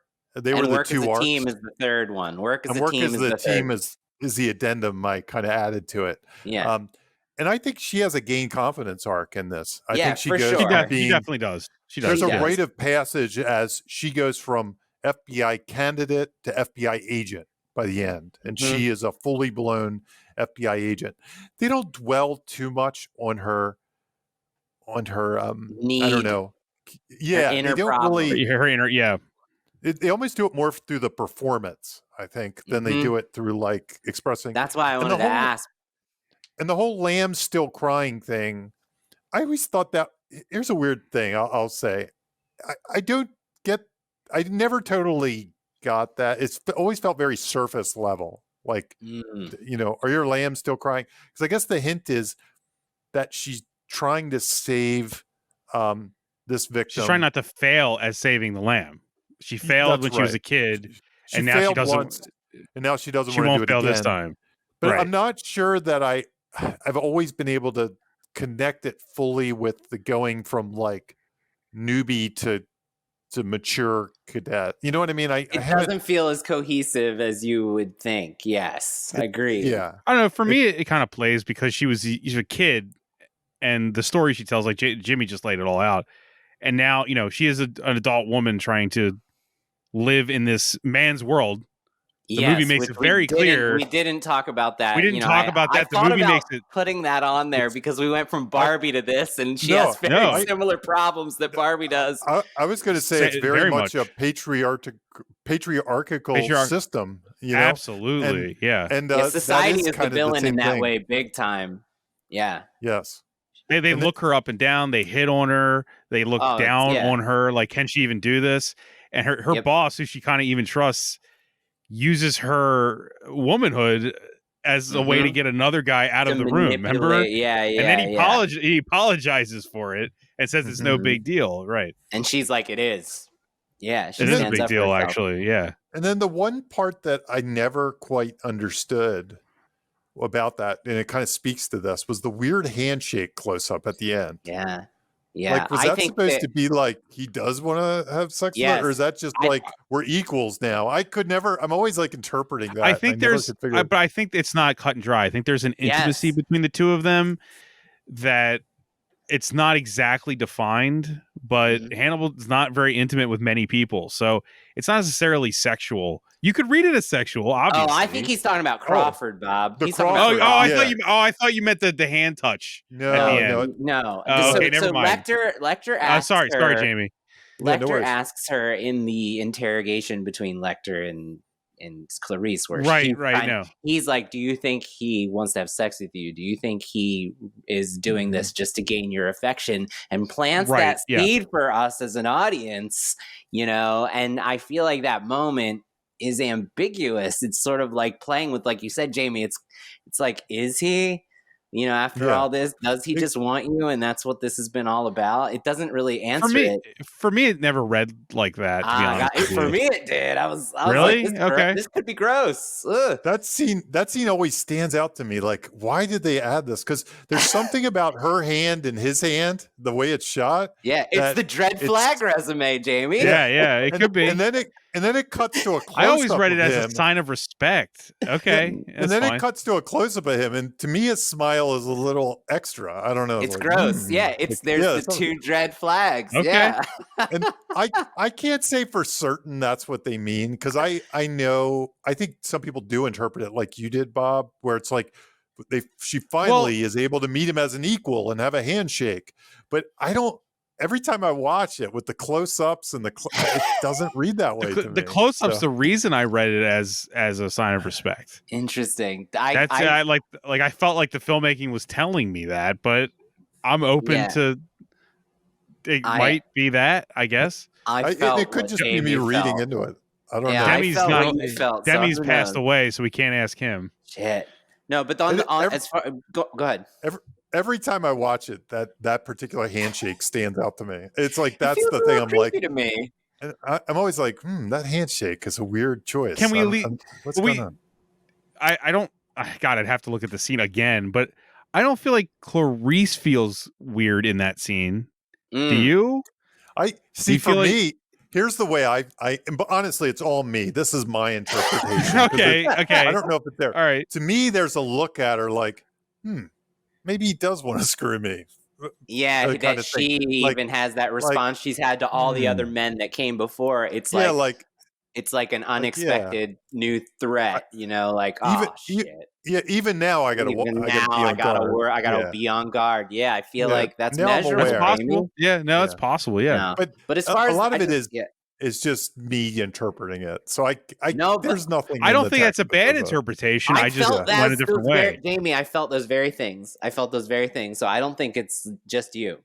I just wanted to circle back. Maybe I was just like, the evil is defeated. Everyone's happy now. No, and this comes to the value changes question that's coming up. But I think Clarice. Clarice is a different person by the end of the movie. I do. Yes, that's what She I wanted would- to kind of wrap She up. would do this. different things if the person at the end Yeah. started at the beginning. Is there a Here's before the- and after? Yeah. Here's the weird thing about the handshake. I actually think she looks at it like she's aware now. She's not some rude. Yes. She like Yes. sees what's going She on, and is she's hyper aware that even the Yeah. man that she thought she could trust Exactly. is a threat. Yes. yes, that's the way I view that And scene. and in a weird way, she trusts Hannibal probably more than a lot of men, even in her life, Weird. in a So very weird. odd way, right? Because there is like a trust there. I don't think Yeah. she's scared by, like Jamie, you said it, especially by like the last half of the movie. I don't think she's scared of Hannibal. It's a weird thing, Right? that Hannibal, they're both father figures to her. There's two father Yeah. figures competing. One is an evil father figure that's honest, and the other is a quote unquote good father figure that's dishonest. That's a fake face that's Mhm. lied to her all throughout the movie, tricked her all throughout the movie. Consistently. Hannibal was always honest. And I think Yeah. she No, looked you're at right. him, gets that handshake, and goes, he's right. This guy's the evil guy. This I guy's think the you're guy right. trying- No, you know, okay. this I is think the guy. that reads- Jamie, I think you nailed it. Yeah, no, I'll consent. That's good. That makes That's a a lot great of sense. before and after snapshot when we're asking, did Yeah, she? no, that's good. Yes. He does lie to her like objectively three She's- times that we know of. She's So no longer a lamb in that sense. yeah, She's a wolf. You know what probably answers this too? The book probably goes deeper. it probably into gets this into side her of it. head. Yeah. Yep. Yeah. what if you Probably read the does. book and he's like, "Finally, I'm an equal." This is a great Right. handshake. It could be. It could be. Yeah.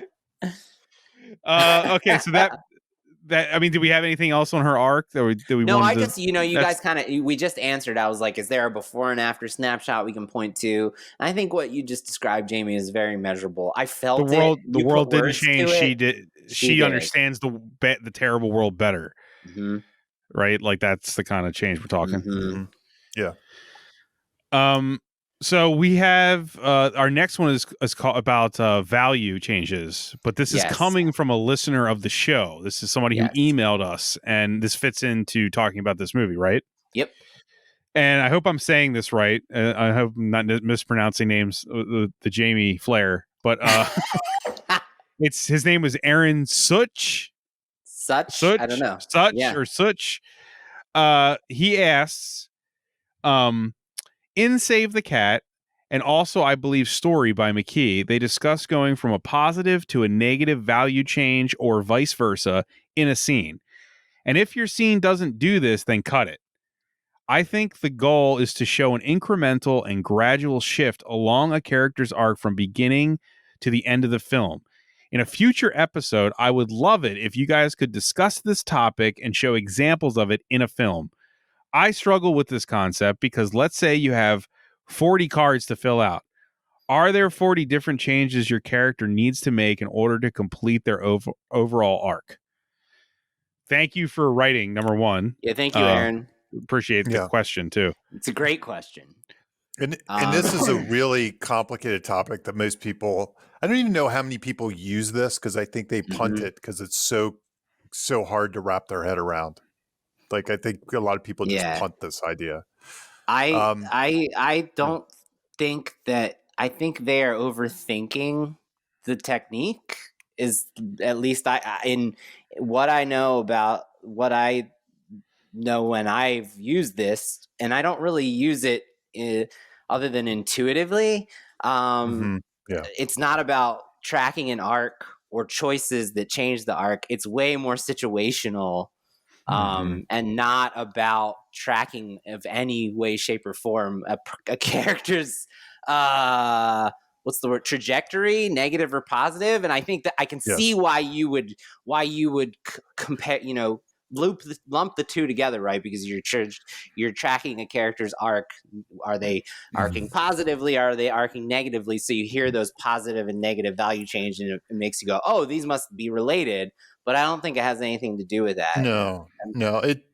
I think part of that comes from, so it's in both Story and Save the Cat. Story was the first time I saw it, and I think Blake just kind of ripped this one piece off and said, "I'm going to steal that," because his is really the same thing. But he describes it slightly different.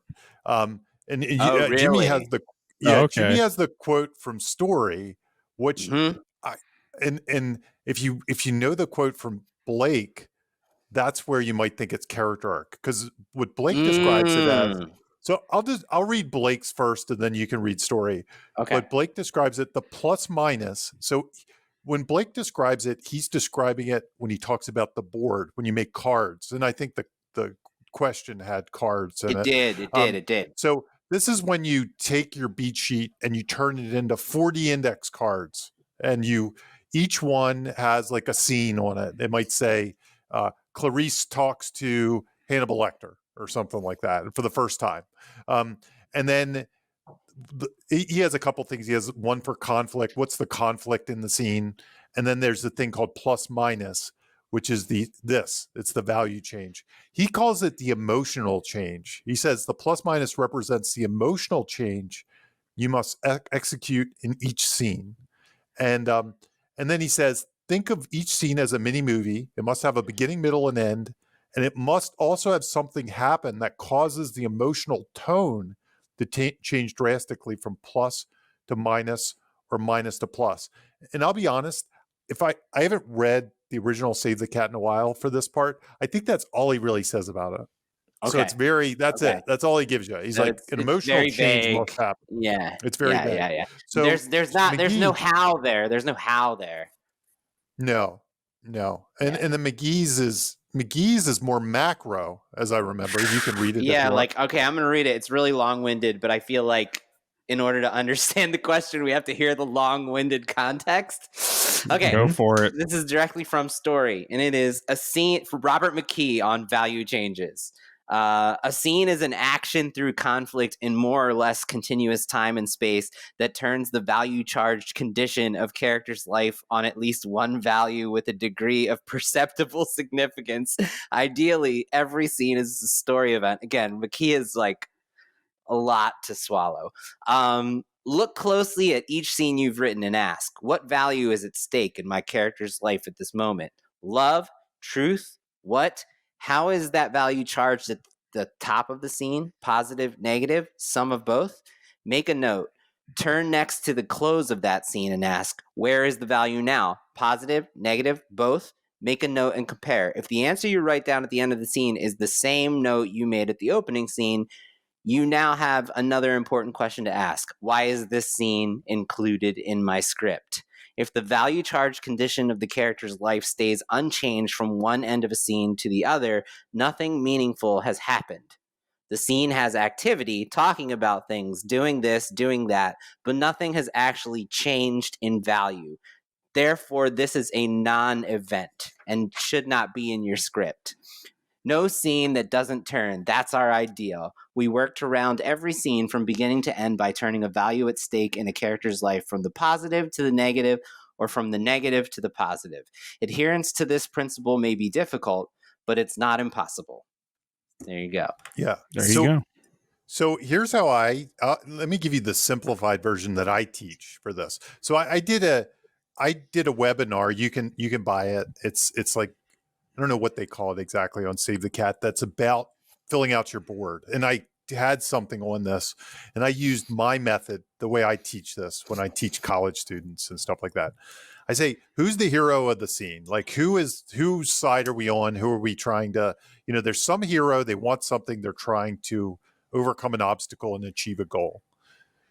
At the end of that scene, for that hero, what has changed? And it could be one of three things. Okay, it could be one of three things.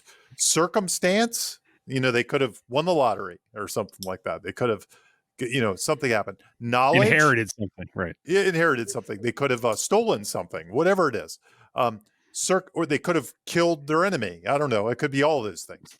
Right. So circumstance, knowledge, so they get a clue. Hannibal says, look in the locker or something like that. They get a clue. And last but not least, emotion. Though I fear the emotional one because that one can be cheated on. Like, a lot of times people can't find the other two, so they kind of say emotion. But if you go from They're sad happier to now. thought, yeah, and Blake's is all couched in emotion. So in some ways, his so the way these things work is my thing is figure out what that one thing is. Is it circumstance, knowledge, or emotion? Figure that out, and then the rest of it is all semantics. Okay, because the emotional changes. Did it go from negative? What does that mean in the big picture? Does it mean somebody's more hopeful or less hopeful? That's kind of what it means. Does it mean that we're closer to justice or we're further away from justice? Does it mean we're closer to survival or further away to survival? And that's how the plus minus goes. It's like the value is actually the semantics of how you're labeling what really changed. But in my opinion, what's more important is what's really changed is what's important. The reason the labeling and the plus minus becomes important is the idea is you want to start at a negative or a positive and go to a positive or a negative. You want to go the opposite. By the story's end. Yeah. Yeah. If you start off that justice is at a negative, like it seems like justice is not going to be served, by the end of the card, you want justice to have a plus. We have a clue. Maybe we will get justice. And that's kind of the idea of the plus or minus. And some people debate, and I don't think this is a bad debate. Like, let's say you're in a horror movie and survival looks negative. You're negative survival. You're trapped. You're in a thing. The monster's around you. Could a scene then go double negative? You're even worse. I'd say in some horror movies that happens. Yes, like you go I from agree. worse to really bad. Yep. Bad news, worse news. Bad news, worse news. Could you stack plus and plus? Less likely. That's a little bit more dangerous, but you could. You could. Things could just be going up and up and up before they go down. So McGee would have you go, minus plus, minus plus, minus plus, minus plus. Like he really thinks it needs to be like, I think that's the way he does it. Yes. Like you need to do a roller coaster. Very stark about it. Blake, I think Blake has something in his where he's like, don't worry about that. Just make sure there's some change. I sort of more agree with Blake because B stories and other things come in at the play. So you might be like a minus plus for justice, but love might go plus minus in the next scene, or There's minus various plus or something. things happening. Right. Different characters could be the hero of the scene. So you got to think about this stuff. Yep. Like it's like maybe plus minus on a thread or on a certain plot. Like if you're a plot, maybe that should go minus plus, and so forth, plus minus. But then when you're mixing and matching different storylines, then maybe you got to mix and match, whether it's plus minus, minus plus, all that stuff. So it gets very complicated. Yeah, I'm going to segue right off of that because you set it up perfect to what you just said about the B stories and the relationships and A characters in the scene, B characters in the scene, and use examples from Silence of the Lambs, make it topical. So I've put 3 scenes, and let's figure out whether it has a positive or negative change and speaks to these very things.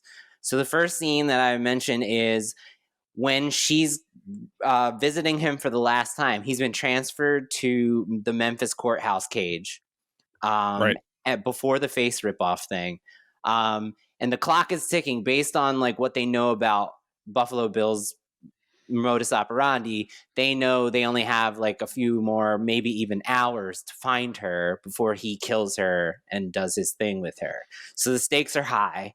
And she comes and asks him one more time to try to get him to admit, to reveal the name and location of Buffalo Bill. And in the end, he refuses to do so. And she leaves freaking out, like, tell me his name, as Chilton people are dragging him out. Tell me his name. So, Jamie, what is that value change? So what do you let's work through it the way I'd work through it. Yeah, that's what I did it like that on purpose. Yeah. What do you think changed in that scene? Either circumstance, knowledge, or emotion? Okay. I think circumstance is pretty much the same. I would Knowledge. go. Oh yeah, Go I would ahead, go Bob. emotion. I was gonna say emotion for me. Yeah, That would emotion be my is answer. negative is worse, right? Because Yeah, now things yeah, are more dire, and yeah. knowledge is the same too, right? Yeah, right. She's not getting what Yeah, she needs to know. So right. But emotion is changing, right? yeah, She's absolutely. more scared for the life of Catherine Martin than she She was also when has a she different started the scene. emotional Right. reaction to him than she's had the rest of the movie. Right. She's way To his hand. more. Yes. Yeah. She's way more like loud about demands. Right. Yes. How does she enter the scene? Do you remember the previous Calm. scene? She Like she she sneaks calm. her way Calm. in. She sneaks her way in, pretending like she's a part of Chilton's team to the guards Right. outside the room. So she's really Right. calm and measured, and she comes into the scene and brings his artwork back to him that they had stripped and taken away as a bargaining chip. I thought you'd like your artwork back. Yeah. Right. And what does she think of the overall case at the beginning of that scene? What She does she thinks think that of they're like all running out of time. So they only have okay. like 5 hours left or something like that, where they think based on his modus operandi, they're a little off, but they think that they only have hours, not even days left to find her. Yeah. Right, right. And Even it though could that's not be technically the so case. again, this is a semantical one because on one hand you could say she Yep. goes from worried to really worried, you know what I mean, or something, or Yeah, Yep. or yeah. it could be justice or what's the word for saving? I don't know, rescuing or whatever it is. Rescue. It's Yeah, a rescue mission. So if the the value rescue if the mission went value is backwards. yeah, if the value is victim survival or something, maybe it Yeah. goes from it might go from minus to minus minus, Yep. It's but double. you could also say that her involvement of the case goes from minus to plus. So it's hard to say, you know, like She I can becomes almost more see that. passionate about Way the more mission. passionate. Yeah. She gets more agency. Like she goes from like, oh, I was busted off the case. Now I'm back on it. I'm prime real estate on the Gotcha. case or There's something no way like I'm going to that. let this fail. Right. Yeah. Yeah. So there's a lot of semantics involved And in that's this. It's why a I lot of the liked way you these read it. examples because it's not easy, right? No, no. No. So okay. So here, I'll give the second one, or do you want to keep working on that one? No, that's good. That's good. Because Yeah. I Okay. do want to at the end, I want to kind of mention why this is important or the one big Okay. takeaway from it. So Yeah. keep going. I think I'm Keep gonna going. have the same feelings as you. Yeah. Number 2, when Clarice visits Frederica's house, Bill's first victim, she finds the photos and the seamstress clues that help her get closer to uncovering the truth of who Bill is. Like that's where she gets the address of the house that ultimately is where she finds him, right? So Right. what's the value change there? Yeah. So that's definitely knowledge in this case. There's a clue, Mhm. right? There's Mhm. so this is an important scene. And this is what I mean. Like if you can identify that she got knowledge, circumstances changed, or there was emotional change, you're pretty much there, whether or not the plus or minus and all that stuff works. At least you know that scene's important. Because then you get to the thing, who's the hero? How did they start? And really what you're angling at, for me to kind of aim the target a little bit, you're trying to say, closing the case went from a minus to a plus, right? Yep. But was it really a minus at the beginning of the scene? I don't know. I mean, she was already on the hunt. She was there. You know what I mean? Was it a minus? I don't know if it was a minus, but it definitely ticked up. I hope you guys understand how confusing this could be for a lot of people. I know. Yeah, that's why I brought it up. As a slight outsider here, I'm just telling you that it's pretty confusing. When Jamie, really yeah, well, that's why I like the question though, because it's not the first time it's come up for me. I'm glad it's being brought up. So after we get through the confusing, we'll wrap it up simply. Here's what this is really, really about. 99% of the time. 99% of the time, this is to protect writers from writing a scene that it's just somebody eating breakfast. Yeah. That's what it's against. Because right. If somebody's just eating breakfast and I go to a writer and I say, hey, that breakfast scene does nothing. And they're like, no, it sets up their house and how they eat breakfast and what they wear and all this. You're like, yeah, but this is what value change really is. If they don't gain any knowledge, emotion, or circumstantial change in the scene, that breakfast scene should be combined with something else that does. That's the bottom line with this value change system. It really is about that. It's kind of something editors know it intuitively when they edit and they have to cut out. I was about to say, it seems intuitive to me. It's very much like the Trey Parker, Matt Stone, if then, but what's the Trey Parker, Matt Stone anecdote? Therefore. Yep, that's it. Yep. That's it. Instead of saying and then, you say therefore this. And that's basically the value change. Basically, it's sort of another way to say that. It needs to say therefore. A scene has to do something to affect the next scene. Exactly. Yeah, and it just has to. Yeah. The semantics of all this, because you can get caught in the web of it has to go minus plus minus minus right. plus, that's plus, another minus. part of it. It's the end of Clue. It's 2 + 1 + 1 + 2. Yeah. And to me that never has been that helpful, except to go back through your scenes and say, what is the change? Knowledge, circumstance, emotion. And if you can label that, simplified way to put it. I think that's the simple thing. Just say, what's the change? And if you could say, oh, they get this clue, done. That scene has a change. I'm going to leave. Now, I'm not going to use the other example then, because it's a very ambiguous one and confusing one. And I brought it up for that reason, but now I'm feeling like it'll just confuse the clear point that you just made. There's a whole thing Truby has, which we won't even bring up, but he has this triangle that is scenes about something. And as it narrows down to the triangle, we get closer and closer to what the turning point is. So the change. But the one thing I do like about Truby, what Truby kind of says is once you get that change, get out of your scene as soon as possible. That's it. So if you can identify on your card what the change is, what circumstance, what knowledge, what emotion, as soon as you possibly can, don't linger. If that change happens in the beginning of the scene and you have 5 minutes of scene, that's bad. Get out of the scene, go away. Like you have to construct it so it happens closer. And it doesn't have to be the exact moment it changes, but usually it is. Usually it's the exact moment. It's like, I got a clue. Next scene. Right. They're eating breakfast. They see something on the TV that incites them. Don't let them finish their breakfast. Right. Now, there are times... There are times that are like set pieces, like they have to, get away from the bad guys or something like that. You need to kind of resolve what happens. But the closer you can get that change to happening at the end of the scene, or at least the realization of that change, the better. And that's what I would take away. Figure out what the change is and get out as soon as possible. And make sure every one of your scenes has that change. If they don't, they're probably just expositional breakfast scenes. Yep. That's so good. Basically never have anyone eat breakfast in your movie. That's but we just talked about how Barbie does it great. I know. That's because it reverses it, subverts it. Yeah. Right. Yeah. No, that's good. This is Jamie. Thank you for the question. Jamie, honestly, that circumstance, knowledge, emotion, I feel like I've learned something. That's a really actionable way to figure that out. Yeah. I've wrestled with the value change thing. So for this person who asked this question, I've wrestled with it since 1998, when I first read Story, and I always wanted to figure it out. And I come to many conclusions. Yes. And then when Jamie saw book too, Godzilla, he just couldn't stand that it didn't follow the perfect value change. The value changes. Yes, I don't get it. Yeah, exactly.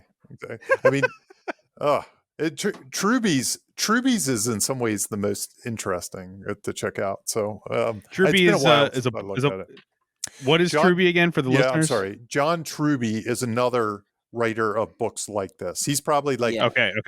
It's probably like if you had the Mount Rushmore, it's probably like Sid Field, McGee, Blake Snyder now, I guess, and then Truby isn't quite on the mountain, but wishes he was. Like he's almost there. He's like, I'm almost there. I should be there, and he should be there, but he's not quite as well known as the other three. It's not his fault, but I don't think. Where's Jamie Nash though? That's what I want to know. Oh no, I'm not. I'm nowhere near these guys. I mean, on the Save the Mountain, the Save the Cat Mountain, Jamie's right there on the Rushmore. Yeah, Truby's nearby. I guess Joseph Campbell in some ways, but he's so that's like putting Aristotle up there or something like that. I just feel like he's got his own mountain somewhere else in storytelling. There's a lot of He's dudes writing these books. We need some not That's dudes writing. That's a really good point. Though a lot of the novel writing ones, like the Nutshell Method and stuff like that, they're women that wrote a lot of those books. So the novels and like and that could be transposed to scripts. Jessica Brody wrote the Save the Cat rights for novels, and she's very successful with that. So a lot of the women are, for whatever reason, they're in the novel writing books, which are just as useful. I mean, they're the same stuff basically. So good story is a good story. Out too. Yep. Yeah, there was a book I messaged you guys about it. There's a book that's called The Virgin's Promise that is basically a beat sheet looking at lots of stories throughout like history that tell stories about women as the women protagonists in the history of, all literary history and movies.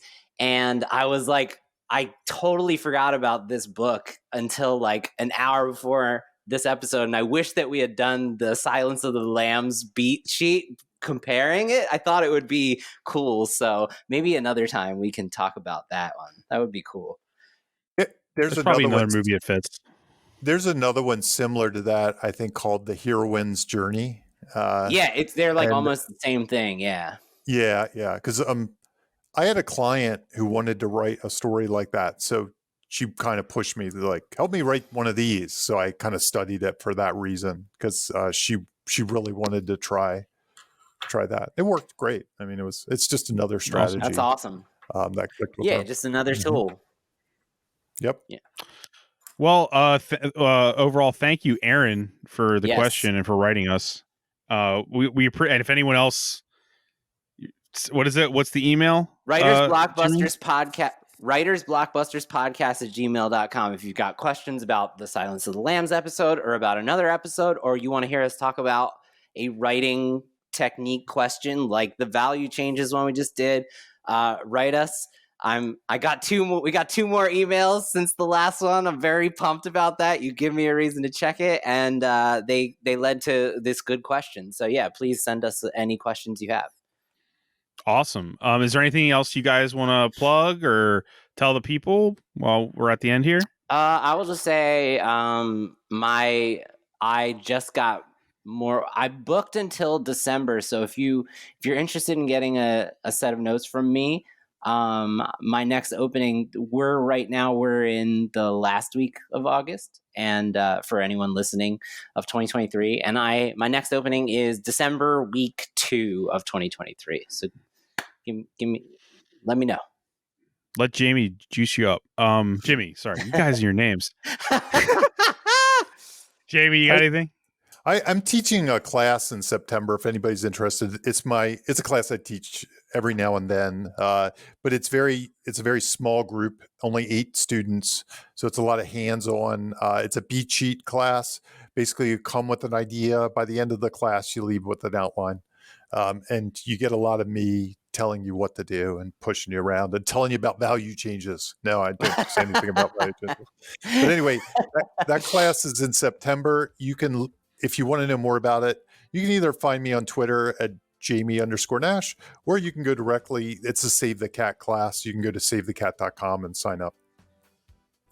Awesome. I wanted to say, for anyone that is gracious enough, for the few people that are gracious enough to support me doing this on my Patreon switched their payment method to some company in Ireland, and it screwed a bunch of stuff up. So if you are contributing, check your email and look if they sent you an email about your card being declined. I don't know. Patreon, everyone is mad at Patreon right now, so I'm just saying, check if you have to. I have no clue what's going on, but thank you if you were ever signed up for any reason. I truly appreciate it. And that, but yeah, I have no clue what to say about what's going on with that company. that really garbage company. All right. Thank you everyone for listening, and thank you for the questions you send in, and see you next time. Thanks everyone. Bye-bye. Hey, this is Bob Rose, and thank you for listening to Writers Blockbusters. If you'd like to financially support the show, please consider joining my Patreon. I've been producing the podcast for several years completely out of pocket, and I'd like to keep producing it ad-free and no longer at a loss. If you'd like to help, head on over to patreon.com/Bob Rose Sucks. That's right, Bob Rose Sucks. And if you want the one and only Jimmy George to help polish up that writing project you're kind of struggling with, head on over to scriptbutcher.com. As a listener, you already know he's the best there is, scriptbutcher.com. You can also support the show by simply sharing it or leave us a review on Apple Podcasts. We appreciate both. Thank you for listening, and see you next episode.